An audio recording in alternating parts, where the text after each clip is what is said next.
Good morning. Welcome to Winnipeg. Okay, no rollback this morning. Unless you want to see what I did on my bike box. That's what I was doing. I was messing around with my bike box drawing yesterday. And last night when I was just about ready to do my double check, like my check where I often say measure twice, cut once. Well, I was at the stage where I was going to measure twice and do my second. Well, it turns out that my drawing, I'd drawn it so closely and so finely that if you just move anything, just even a fraction of a millimeter, the whole thing is skewed just a little bit. So I'm going to have to double check before I'm probably going to measure 3 times because I don't want to be cutting those 2x4s for the various components even slightly too well. If they're too long, they won't fit in place, and if they're too short, there's going to be a little gap. So I want to try and get it just right, just for the fun of it. It's very, very seldom that I draw something out on the computer and then cut it precisely to the way I've drawn it, and then assemble the parts together. I usually make things as I go. I'll take and I'll put up a 2x4 or whatever, and then I'll sort of lay the next one against it, and I'll draw a line along where I have to cut it off, and that's sort of the way I've done it in the past. But I want to have all the components ready, so by the end of April, all I have to do is get help to assemble it together. And the plan is, I'm gonna glue a lot of it together, and to make it go really fast, I'll probably use like my staple gun. I have a heavy-duty pneumatic stapler, and I'll probably use glue and staples to staple the 1/2-inch plywood to the whatever. And it's going to be super strong. The problem is, because the parts are so big and unwieldy, at least the plywood sheets, it's hard to hold something exactly right and then staple at the same time. It'd be nice if I could just lay everything out on a big, huge, flat table about twice as big as this. Then it'd be pretty easy. But I could do it by myself quite easily. Well, sort of easily. I can't do anything easily anymore. Like things like that is. Anyway, now, what else is there to talk about here? Got a comment from Tennessee Jim, and Tennessee Jim said he sent me a link to where somebody showed how you can solder this enamel wire without trying to scrape the solder off the end of it. Okay, so I'm gonna give that a try today. That worked really good. At least for the other guy, it worked good. We'll see if it works good for me as well. Also got a comment from Adacoke Chris, and Chris says that this piece of paper that I took off here is actually supposed to stay on this wire, and I think the idea is you take and you find the end of the wire, and you run it through this hole. I would imagine the elastic band has to go back on here. Well, we're going to try that later today too. That'll be pretty good. Another couple of viewers suggested, like you can see here, maybe you can see here, where the line comes up, and I put a little piece of tape to hold it in place. They said just make a little notch in there, and then just sort of pull it in that way. That'd work too. Well, I want to try this wire idea, because I think that a person can probably take and pull the wire out. At least that's what I'm hoping. I can envision how that would work. Anyway, enough chatter here. We have no rollback. We are likely not going to have a pretty sunrise again. Yeah. Okay. Let's gather up my bike box stuff and get back to modeling here. Okay, do I finally have everything adjusted here the way I want it? Almost. Almost. Okay. Now, I think the idea is we are first going to have to get this line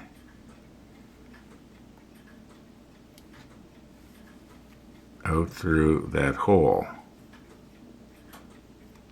Maybe I'll save this. I might need it later, but I don't think so. Okay, now I think the idea is that if I understood Atticoke and Chris correctly, this goes out through here like this. Then this would go on here like this. Now, this is actually the first time I'm doing this since I took it off. I don't know why I didn't notice that. And then I guess that this elastic is supposed to go back over the end here. Now let's not break it.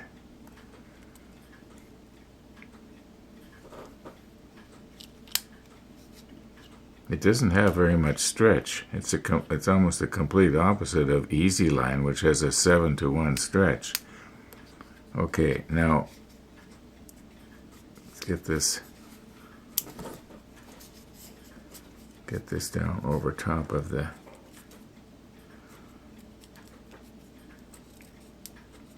try not to break anything here. Why will this not go? Why will this not go?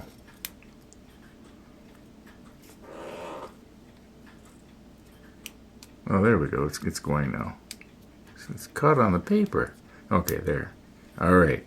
Now, I would think that the idea is that when we pull this out,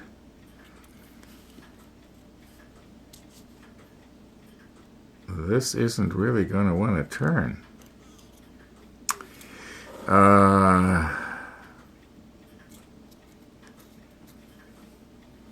You know, I'm having to pull pretty hard here.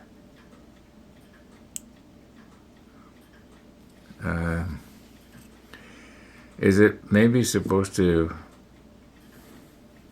Okay, let's get that rubber band off of there.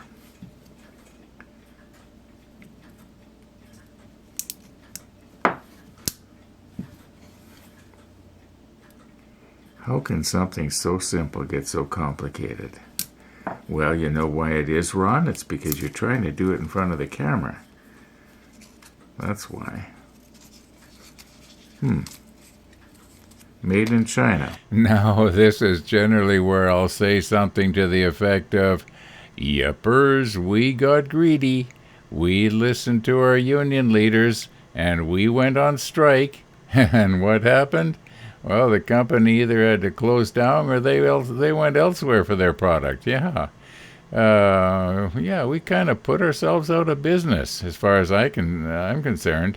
Now, that's not 100% true, because I can well remember at the bus depot when people were talking strike, I was talking against it. I can remember once talking to some bus drivers, and I'm going to say, "What are you going to do when the company has to close down?" Now, mind you, it would have probably closed down anyway because of the signs of the times. However, we wanted 3 cars and a motorcycle in every garage. We got greedy, and we're paying for it now. Yeah, another product that we priced ourselves out of the market. Okay, so if this was like this,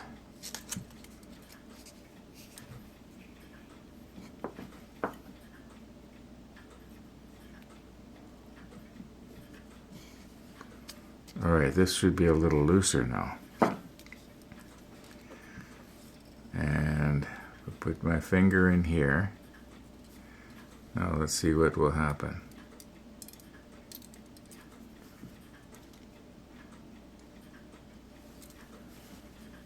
I must be doing something wrong here.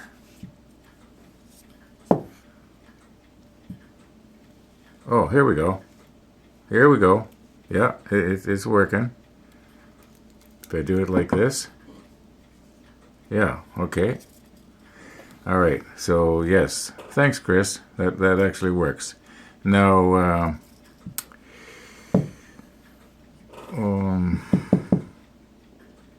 All right, let's try and solder this up without removing the jacket. Yeah. Okay, this little syringe of solder paste is getting pretty hard. Got it, what, about 4 or 5 years ago now. And I guess I could look it up. Amazon keeps a record of everything you buy for probably the rest of your life. I don't know. Anyway, what I'd like to do is see if I can get the same effect on the end of the, let me move in a little bit here. Okay, if I can get the same effect with the solder paste as I could if I was to use this. Because this solder paste, I believe, already has some sort of acid in it. And now, according to the video that I watched that Tennessee Jim told us about, I'm having trouble finding my words this morning, my goodness. Anyway, you have to heat up your iron to 400 degrees. At least that's what he said. I might find that it also works at a lesser temperature. And, okay.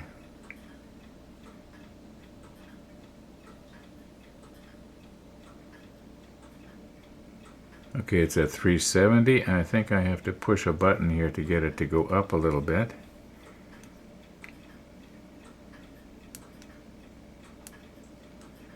No, maybe it's this button here.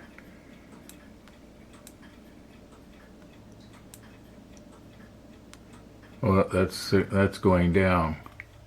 Okay, and I think the maximum it will go is 400. Oh.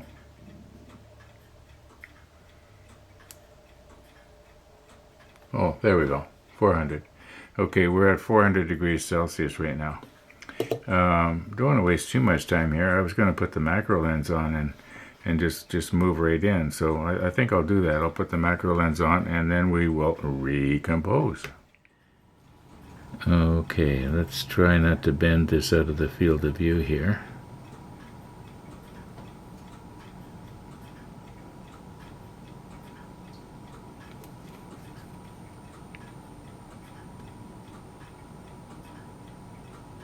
This has become very hard.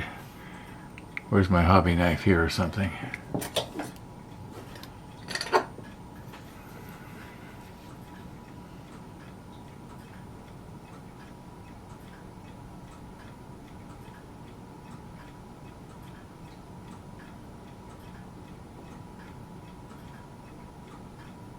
This may not be the best way to do it.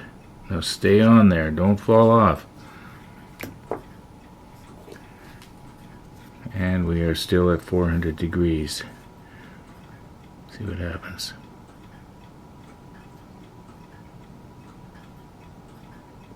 Yes, it's tinning it. As near as I can tell it is anyway. Looks good to me. Okay, that should make contact.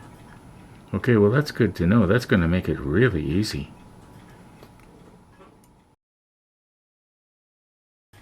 Okay, my soldering tip is back down to 370 degrees here, and we're just going to tin this one right here.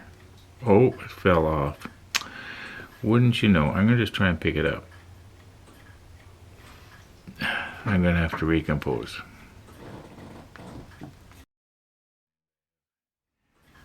I have since put a little bit of solder on this fresh LED. I'm just going to see how well it will go now. Well, it should. Okay, hold it still.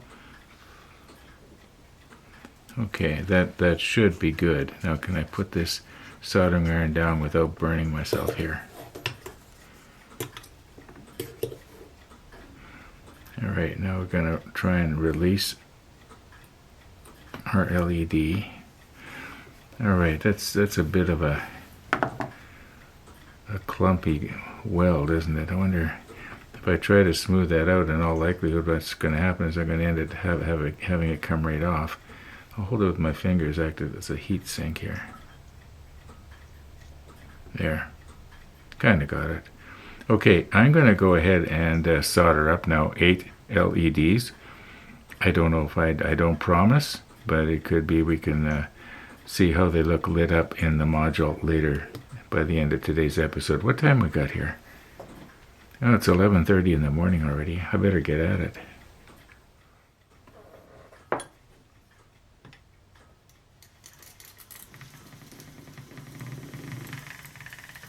Okay, what I'm doing here is I'm going to have the leads about an arm's length. So right now I got 2 arm's lengths. And I double it over. I've been winding it up on these homemade whatever. And I would not recommend this wire unless you got good eyes, or like for instance, I can sort of see it like this, but to see it clear, you're going to be able to see really well with glasses on. If there's something wrong with your eyes, forget it. Anyway, we're getting there. I got them half made. I can see now that there's probably no way we're going to be able to test out our module with lights going on it this afternoon, because I've only got that one LED soldered on that I did earlier, and I've still got 8 more to solder on and figure out polarity, and yeah, it's almost 1:30 already. I'm just going to continue on here, and no use showing me how I'm doing it, because probably you'll do it differently. Anyway, my hope is that by having them, on something like this, at least I'm not going to have an arm's length of loose wire all over the place that can eventually get all knotted up.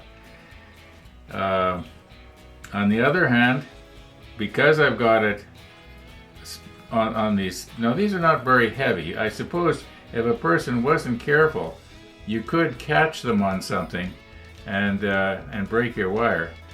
I haven't checked this for tensile strength yet. It could well be that this heavier wire might have been better.